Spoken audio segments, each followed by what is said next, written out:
क्रांतिकारी लाल सलाम।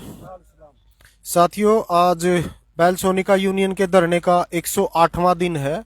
108 दिन से मजदूर यहाँ पे अपनी मांगों के साथ धरने पे बैठे हुए हैं और 108 दिन बीत जाने के बावजूद भी ना कंपनी प्रबंधन ने और ना शासन प्रशासन ने अभी तक कोई भी सुध यहाँ पे नहीं ली है मजदूरों की मांगों को लेकर। तो हमारे परिवार भी लगातार धरने पर आते रहे हैं, कार्यक्रमों में शामिल होते रहे हैं। आज हमारे बीच में 2 परिवार आए हैं गांव से स्पेशल धरने के लिए। तो वो जो धरने पे आए हैं, तो धरने पे जो आकर उन्होंने स्थिति को देखा है और देख के जो है वो एक हमारे मजदूरों को, हमारे मजदूर परिवारों को एक संदेश देना चाहते हैं। माताजी भी आई है धरने के ऊपर, वो भी जो मजदूरों के परिवार हैं उनको संदेश देना चाहते हैं कि भाई ये जो धरना लगा हुआ है, जो नौकरी की मांगों को लेकर धरना लगा हुआ है, जो मजदूरों को 15-15 साल काम करते हुए लिए नौकरी पे यहाँ पे फैक्ट्री के अंदर, वो जो है फैक्ट्री प्रबंधन ने उनको निकाल दिया। तो उनका आखिर कसूर क्या है कि 15 साल काम करते हुए लिए अब उनको फर्जी बताया जा रहा है। तो ये संदेश लेकर आई है कि एक दिन जो है यहाँ पे सभी मजदूर परिवार, महिलाएं, बच्चों समेत मजदूरों के जो माता पिता इकट्ठा हों और जो शासन प्रशासन है उसको मिलकर ज्ञापन दिया जाए, बकायदा पूरे के पूरे परिवार मिले उनसे और बताएं कि उनके परिवारों की पीड़ा कितनी है, जो उनकी नौकरियां चली गई हैं, किस तरीके से वो घर परिवारों में जो उनकी स्थिति है वो किस तरीके से फेस कर रहे हैं इस सिचुएशन को। जो परिवार अंदर जो फैक्ट्री में मजदूर काम कर रहे हैं उनके परिवार किस तरीके से तनाव में जी रहे हैं कि कल को शायद हमारी यहाँ नौकरी चली जाए, हमारे घर की स्थिति क्या होगी फिर। तो जो ये तनाव है, इस तनाव को न तो मैनेजमेंट समझ पा रही है, ना शासन प्रशासन, श्रम विभाग। तो यहाँ पे जो माता जी आई है वो एक संदेश देना चाहती हैं मजदूरों के परिवार को। मैं उनसे आग्रह करूंगा कि वो क्या संदेश देना चाहती हैं। माँ जी, जरा बताएं आप। जो ये बच्चे हैं इतने दिन तक यहाँ बाहर बैठे हैं, अंधेरे में बैठे हैं, चांदने में बैठे हैं, बारिश में बैठे हैं, क्या उनके बच्चे के लिए कुछ नहीं चाहिए था? आपकी तनख्वाह इतनी मोटी है कि रजाई की भी जरूरत नहीं है तुम्हें, और हमारे बच्चे 20 या 30 हजार रुपया वो तुम्हें भारी इतने दिखाई दे रहे हैं कि इतने बच्चे, उनका परिवार इतना बड़ा है, उनका क्या हालत हो गई। जो तुम्हारा 10 लाख या 15 लाख में पेट नहीं भरता तो इन बच्चों का कैसे भरता होगा? है?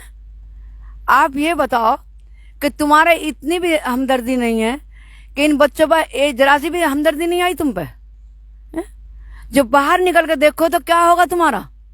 एक बार देखो तो सही ना, कितने दिन हो गए इन्हें। जिसके तुम्हारा जी करे उसे निकाल दो, जिसका तुम्हारा जी करे उसे निकाल दो। जिंदगी तो तुम्हारे यहाँ गंवा दी, अब ये कहाँ जाएंगे? ये बताओ कि तुम्हें करना क्या है? तुम्हारे बच्चों के आगे ये बात आवे तो क्या सारी जिंदगी अमर होके आए हो तुम? ने? तुम मरोगे नहीं, या तुम्हारी जिंदगी सारी जिंदगी ऐसी रहेगी? तुम्हारे बच्चों का भविष्य बिगड़ जा तो कितने आंसू रहोगे?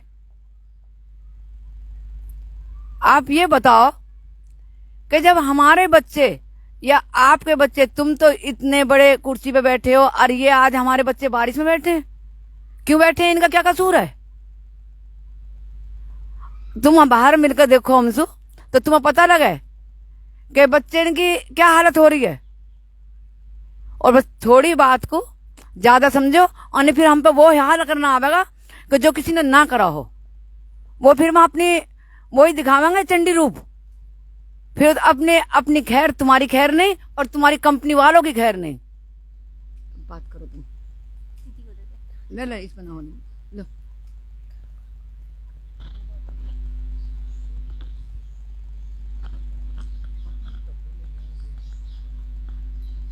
मजदूर इंकलाब जिंदाबाद जिंदाबाद। मेरी आप सबसे एक प्रार्थना है, जो ये हमारे अजीत भाई हैं, जो इस कंपनी को जो सहयोग दे रहे हैं, इनके प्रति एक छोटी सी गुजारिश है। फिलहाल गुजारिश है, उसके बाद जो आप समझो वो है। इन्हें इस टाइम आपके सहयोग की जरूरत है, एकता की जरूरत है। मजदूर की एकता देश की सबसे बड़ी एकता। इस संगठन को सब मिलकर सहयोग दें। सबसे मेरी एक प्रार्थना है कि सारी बहनें भाई हैं जितने भी संगठन मजदूर से जुड़े हुए हैं, एक बार अपना कीमती समय दें और यहाँ पर आएं। साथियों, माता जी ने भी जो बात रखी है कि इन्होंने कि किस तरीके से जो मैनेजमेंट के लोग हैं इतनी मोटी मोटी तनख्वाहें उठाते हैं, दूसरी तरफ मजदूर हैं जिनकी जो है 15, 20, 30 हजार रुपए तनख्वाह होती है और 15 साल काम करने के बावजूद भी आज उनको बाहर का रास्ता दिखाया जा रहा है। तो इस तरीके से यहाँ पे माता जी ने बातचीत रखी है कि हमारे घर परिवार बच्चे हैं, उनकी किस तरीके से बुरी स्थिति है, तो उस बुरी स्थिति को ध्यान में रखा जाए और एक दिन हम यहाँ पे सारी इकट्ठी होंगी जितने भी परिवार हैं मजदूरों के, और एक दिन डीसी साहब को जो है बताएंगे कि हम जो है फिर क्या यहाँ पे कर सकते हैं। तो शासन प्रशासन से ये गुजारिश है कि जो ये धरने पे साथी बैठे हुए हैं इनका समाधान किया जाए। हमारे बीच में जो दूसरे साथी थे उन्होंने अपील की है मजदूर परिवारों से कि एक दिन यहाँ पे निकाल ले पूरे परिवार, जितने भी मजदूर हैं, जितने भी मजदूर संगठन है जो अपने आप को मजदूरों के हितैषी बोलते हैं, एक दिन यहाँ पे धरने पे निकालें और फिर अपनी ताकत को बढ़ा के जो है डीसी साहब को बताएं कि या तो इनको अंदर लीजिए, नहीं हम एक बड़ा आंदोलन यहाँ पे खड़ा करेंगे। तो आज जो परिवारों ने संदेश दिया है सभी मजदूर साथियों को, इनकी बातों को जो है पूरे जो उससे गंभीरता से लिया जाए और सभी मजदूर साथी यूनियन एक दिन कार्यक्रम तय करेगी और यहाँ पे सभी साथी अपने परिवारों के साथ पहुंच के और इस आंदोलन को जीत की तरफ लेके जाएं। जो हमारे 26 बर्खास्त साथी हैं और जो 12 अंदर नोटिस दे दिया है नौकरी बर्खास्तगी का, उसको वापस करके और इन साथियों की नौकरी बहाली के लिए जो है आगे आंदोलन को आगे बढ़ाए। यही हमारी गुजारिश है मजदूर परिवारों से। और इन परिवारों का भी बहुत बहुत धन्यवाद जो स्पेशल टाइम निकाल के आज धरने की स्थिति को देखने आए हैं, जो आज देख के गए हैं और इन्होंने यह आश्वासन दिया है कि आप एक दिन समय रखिए, हम भी बाकी महिलाओं को फोन करके बकायदा बुलाएंगे और यहाँ पे धरने पे कार्यक्रम जो है ऑर्गेनाइज आप करिए, हम लोग आएंगे और डीसी साहब को अपनी ताकत दिखाएंगे। तो इसी के साथ ये लाइव हम यहीं समाप्त करते हैं। इनकलाब जिंदाबाद, दुनिया के मजदूरों एक हो।